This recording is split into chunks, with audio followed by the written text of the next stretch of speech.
Well, good morning and welcome to Zen Live.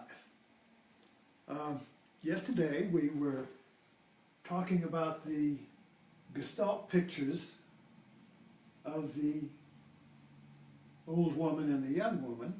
This one I just got was a variation of this one. This is my favorite one. Now that's the original one. And we were talking about how this picture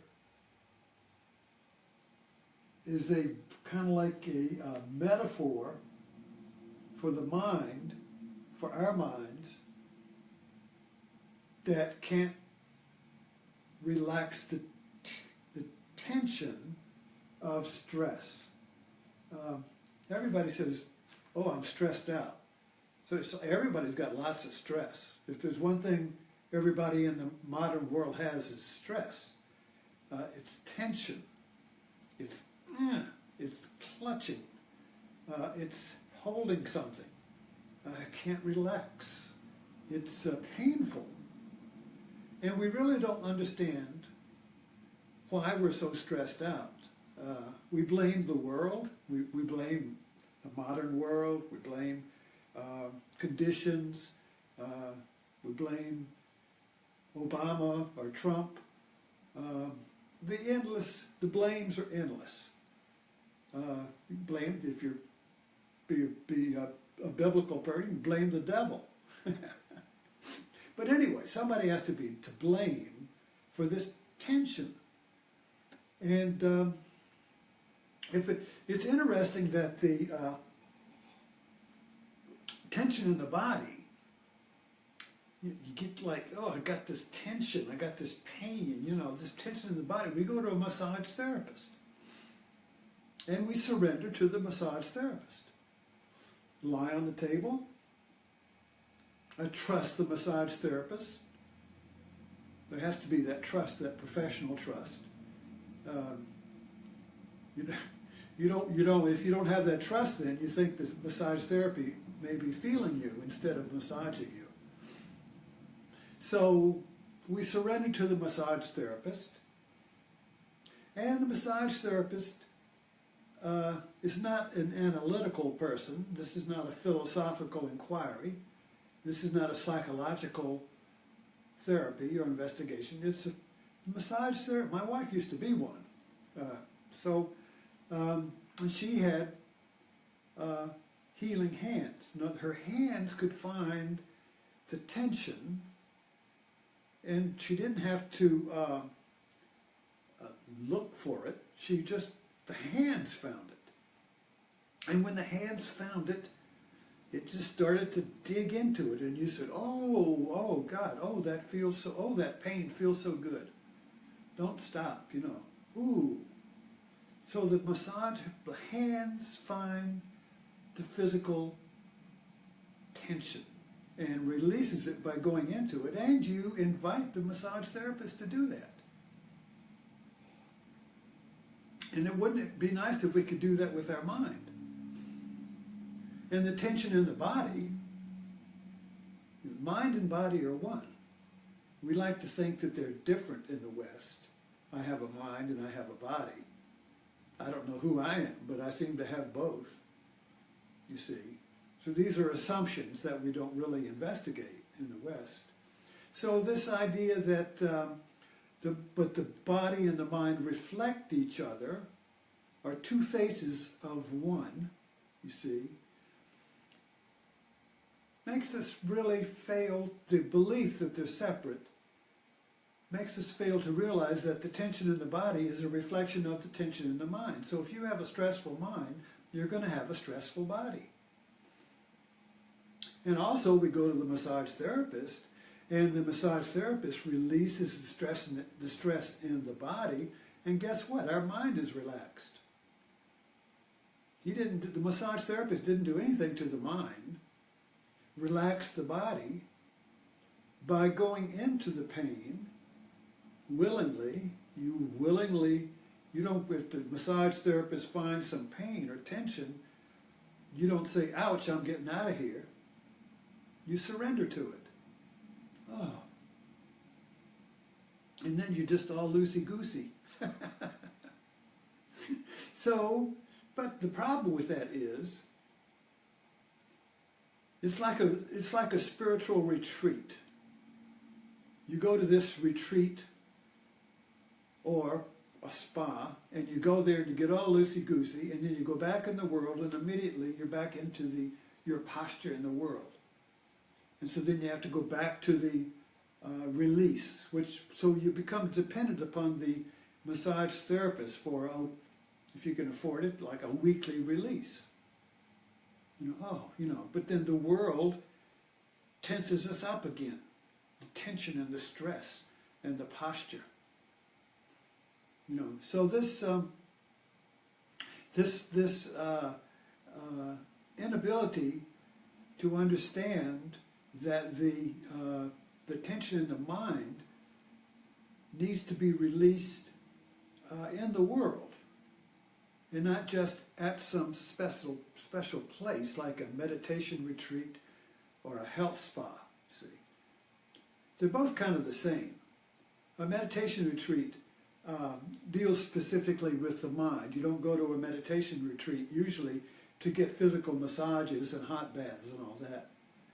But you go to a spa to treat the body like the meditation retreat treats the mind. So you don't have to really do any meditation at a spa. You just kind of like surrender to the spa and to the program and to the different exercise, the different types of treatments you see.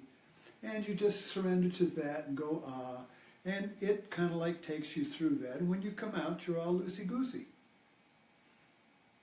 And if you go to a meditation retreat, maybe it's a silent retreat, you don't talk, you don't look at TV, you don't read the newspaper, you just kind of like disengage from the world.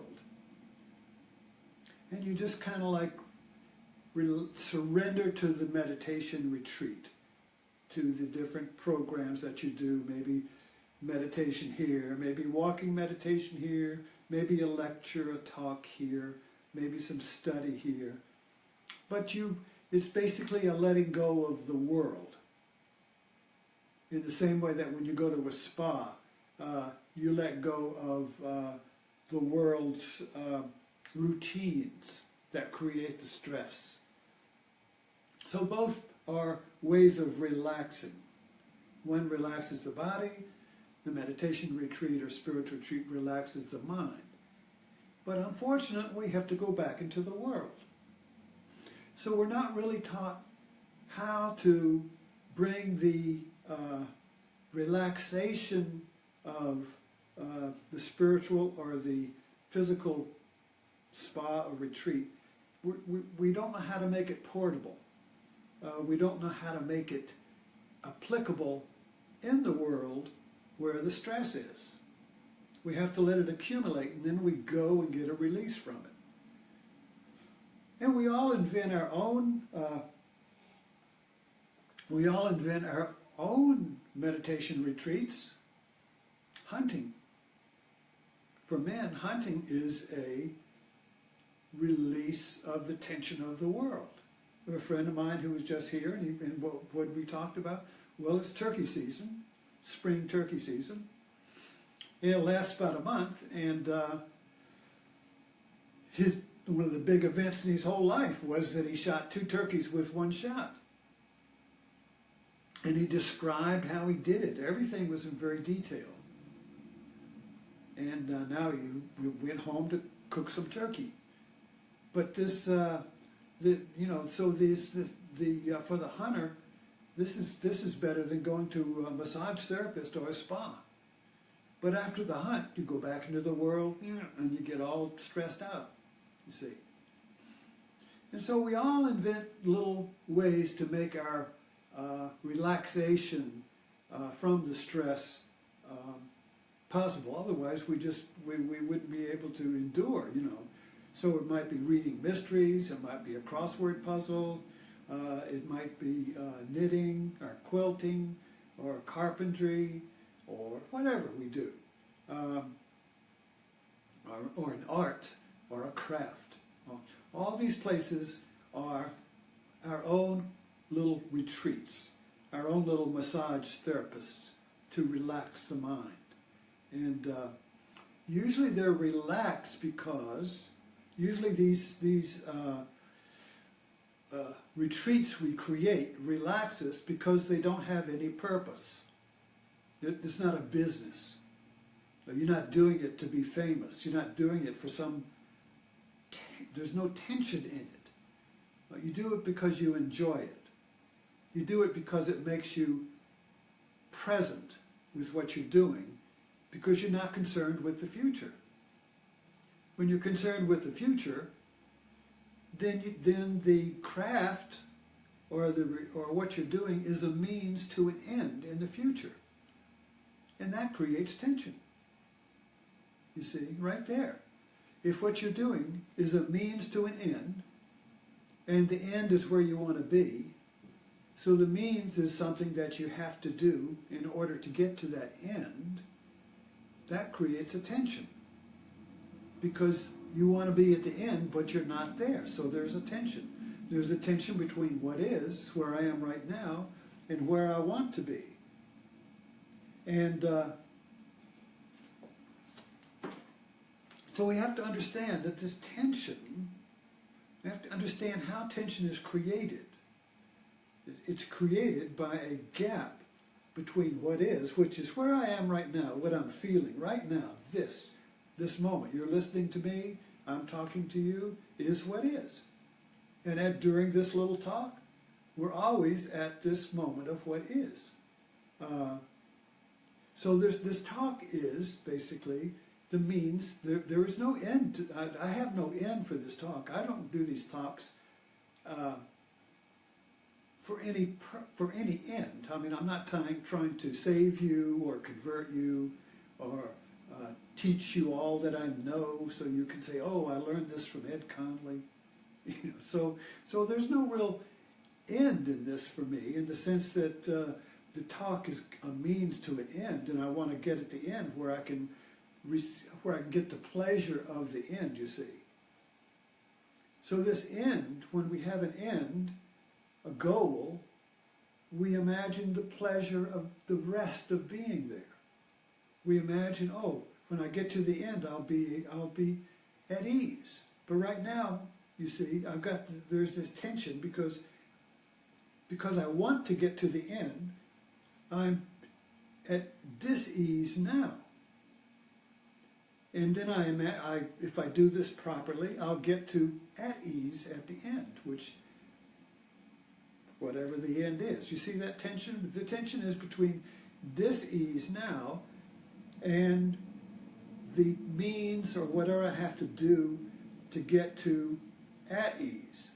So you go to work and you're at dis-ease. There's tension with the work, and you're thinking about, oh, when I get home I can relax, have a drink, I'll be at ease. So the whole day there's a tension between now, and you look at the clock, oh, I got 3 more hours to go. You see, that's tension. I've got 3 more hours to go before I can be at ease. But right now, I'm ill at ease, you see? So this tension is everywhere, and it's the tension of time. So when we have a little retreat, so when we go to a spa or a meditation retreat, or whether we go to knitting or hunting or building a canoe or whatever it is we do, there's no tension there. That's why we love to go there. You just enjoy whatever you're doing, you enjoy for the sake of doing it. The doing is the end. And maybe that's the key. When the doing is the end, the means and the end are one, and you're in a timeless place.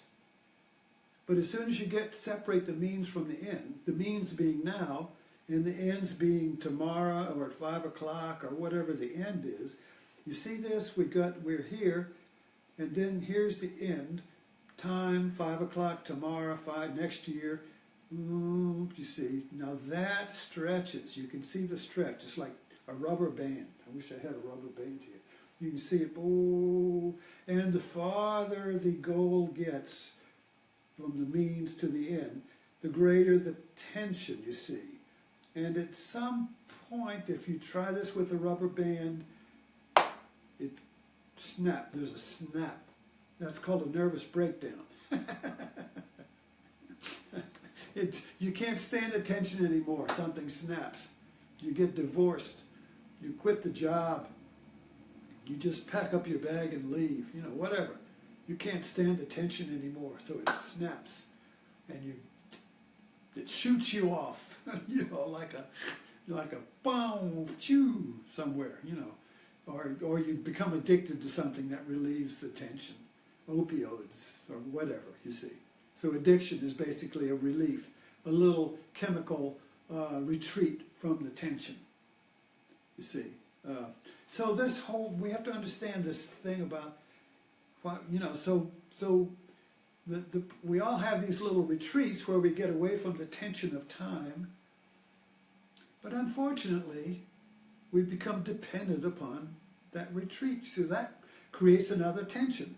Now there's a tension between where I am in the world, I'm all strung out, and my wanting to be at my retreat, which is at my vacation or my cabin or my backyard or whatever the place is where I'll be free from tension. Now there's a tension between where I am here and that, you see. So even the vacation creates tension as we want to be at the vacation and out of the world, you see. So this whole thing about becoming enters into this. I want to become at ease. I want to become free from tension. I want to become relaxed, you see. So what do I have to do to get there? Well, I have to be patient. I got to work, so I just got to endure this, you see. How many years do I have to do this? 5 more years? 10 more years?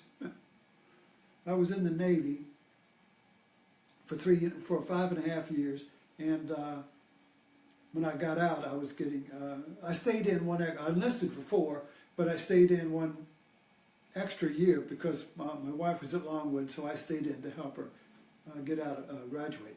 So when I was getting ready to get out, my chief petty officer, I was a sonarman in the submarines, and he would pat the gear, you know, and say, don't get out, don't get out. You take care of this gear, and the sonar gear, and the Navy will take care of you. And in 20 years, you can retire and be at ease. Oh, just 20 years and I could be at ease.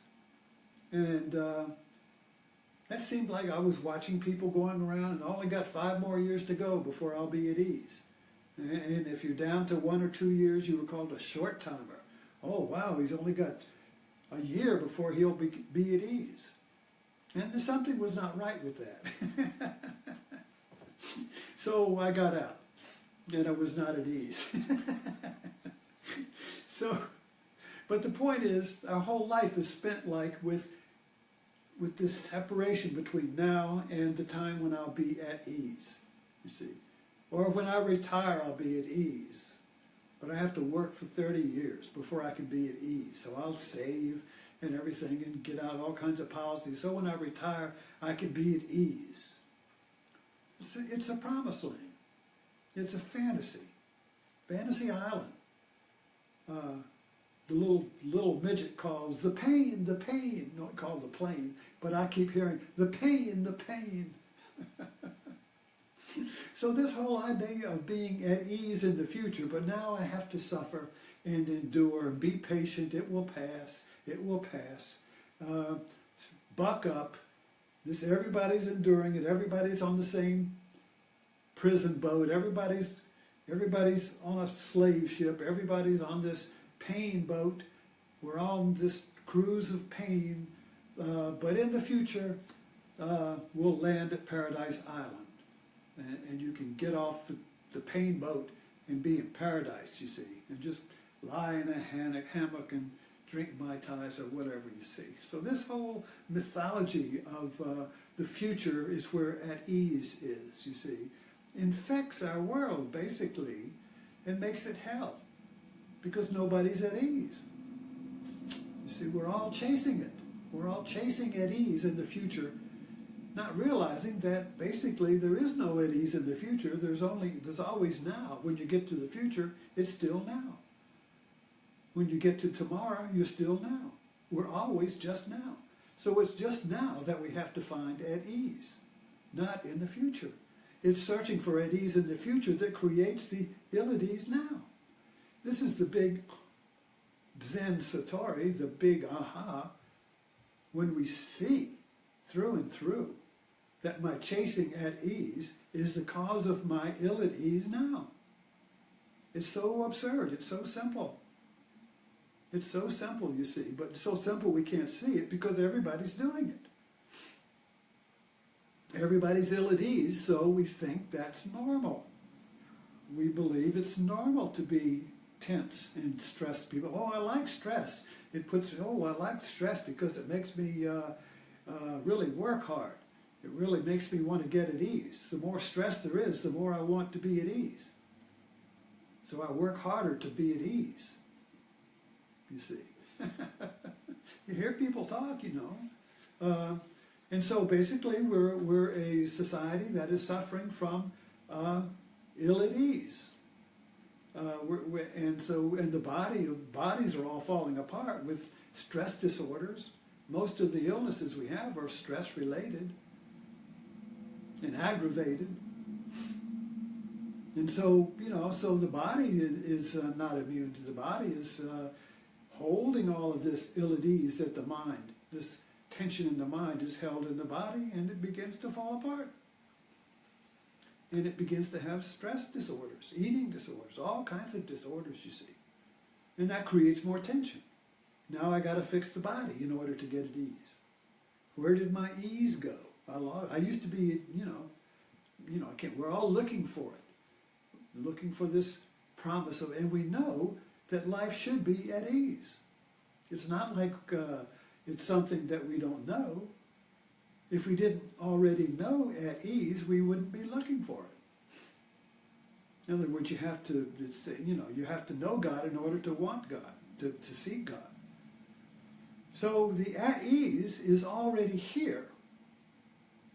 But we're so busy looking into the future that we're just walking over it we're looking for marshmallows while we're walking on them, looking for water while we're walking on water. It's the at ease is already here. So, but we don't know. We don't believe it's here. First of all, we believe it's in the future. That's an assumption that we never investigate. And also, we don't know how to get here. So I would if you take the clue from the massage therapist, who is, the massage therapist going and finds the tension and starts going into it, you see, oh, yes, okay. So if we take that to the mind, and if we find the tension in the mind, I don't know if we have enough time to, we can go into this a little bit. So the massage therapy of the mind is the practice, and it's basically the Four Noble Truths of the Buddha. The first noble truth is there is suffering. Well, if you want to put this, rather than being philosophical about it, just bring it into everyday mind, and you go to Walmart, and you have to stand in line, and somebody is screwing up in front of you. They can't write the check or something, and you're going, oh God, there it is. There's tension. There's suffering right there. Put your finger right on it, right there. I'm irritated because this clerk can't, or this person in front of me, whatever they're doing, they're slowing me up. I have an expectation that I'll get through this and get to where I'll be at ease at home. I didn't want to go to the Walmart for my wife. I wanted to be writing on Facebook. You see, so I'll be at ease when I'm writing on Facebook, so I got to go through this because it's duty. So I got to go through, and here somebody's all screwed up, and if I'd been in that line over there, I'd be out of here now. But no, I got in this line with this idiot. Aha, there's the suffering. Put your finger right on it. Bam, there it is. Now, when the massage therapist finds tension, suffering, pain in your body, the fingers of the massage therapist don't blame it on something. There's no story connected. It's just a physical, they feel it with a little vibration or a heat or a knot. They feel that, you see. And it's just a thing. It's not like the story of that person. I mean, it's not subjective, it's objective. But when I'm irritated with the idiot in front of me, the idiot in front of me is objective, but I'm subjective, and subjectively I'm irritated because of that idiot in front of me. So now I have separated myself, subject irritated, and I blame this irritation, me, on that idiot. So now I've created this tension in myself between this feeling of irritation now because that idiot caused it, and when I'll be at ease at home, you see. Now the gap between being at ease at home increases because this idiot is keeping me from getting there. So the idiot creates the greater gap between what is, which is me standing here in Walmart, and the at ease at home. And the longer that idiot keeps screwing up, you see, the greater the gap and the more pain I begin to have, you know, and this causes road rage. The next thing you know, somebody pulls out a gun and shoots them to get rid of the tension that person you blame for the tension is created between you and the being, your goal, your end of being at ease. You see that? We do this all the time. You can actually watch this going on if you're curious. And that is the practice of being at ease in the moment. When you become curious as to how the mind creates its own pain. So instead of saying that idiot is causing me, keeping me from being at home where I'll be at ease, and my ill at ease keeps increasing because that idiot, you see, if you say, whoa, whoa, whoa, there's suffering. Wow, that's the massage therapist coming, oh, there's tension. Oh, right? You notice the tension. As tension, you don't notice it as tension blamed on, you don't notice it in the context of your story. You see, the context of the story is, that creates and holds the pain, is I'm going to Walmart because it's my wife wants me to do. I really got this thing I'm doing on Facebook or whatever, you see. So yeah, I'll do it. So I go ahead and do it, but I want to get through as possible to get back to my goal, you see. All that's the story. And the pain is held in that story. But when the massage therapist finds pain, it's not held in any story, it's just pain.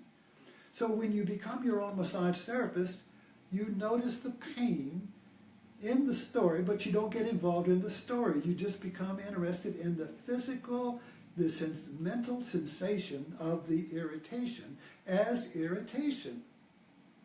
You just notice the feeling.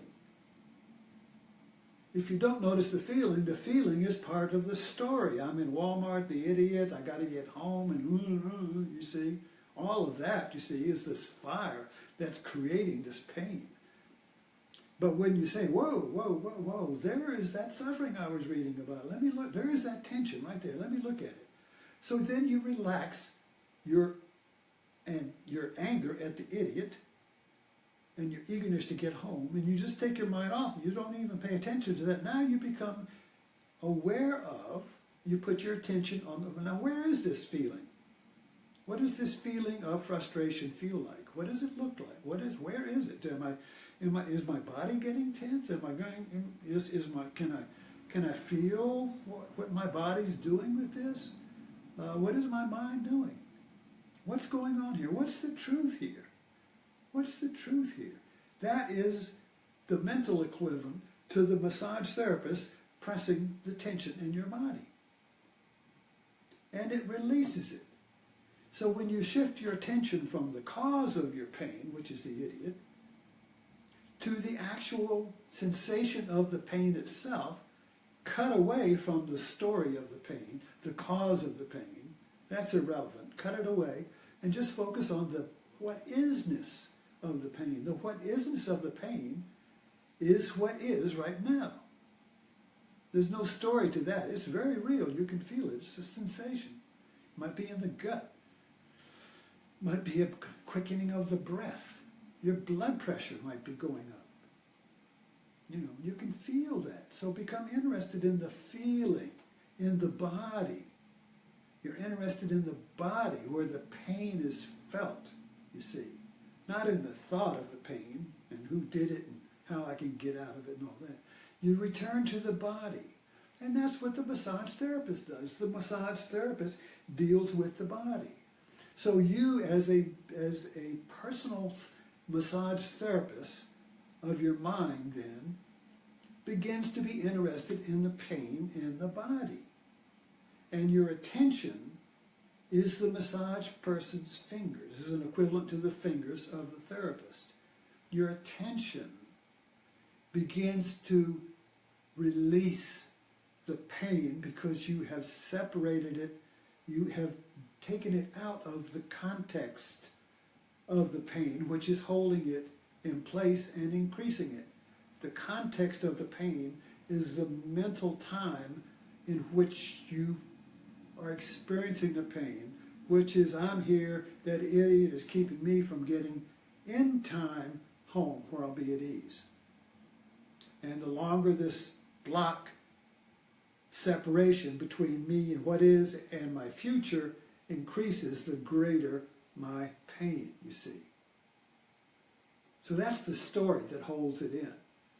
And then that becomes our pattern, the way we live in the world. We're always coming up against some idiot that is keeping me from getting to where I want to be, where I'll be at ease. But we don't see that, you see. It's always blaming somebody else, you see. So if we want to break that cycle and stop depending upon getting to your little retreats where you can be at ease, but dealing with the stress in the world, as the world, then become your own massage therapist of the mind, you see.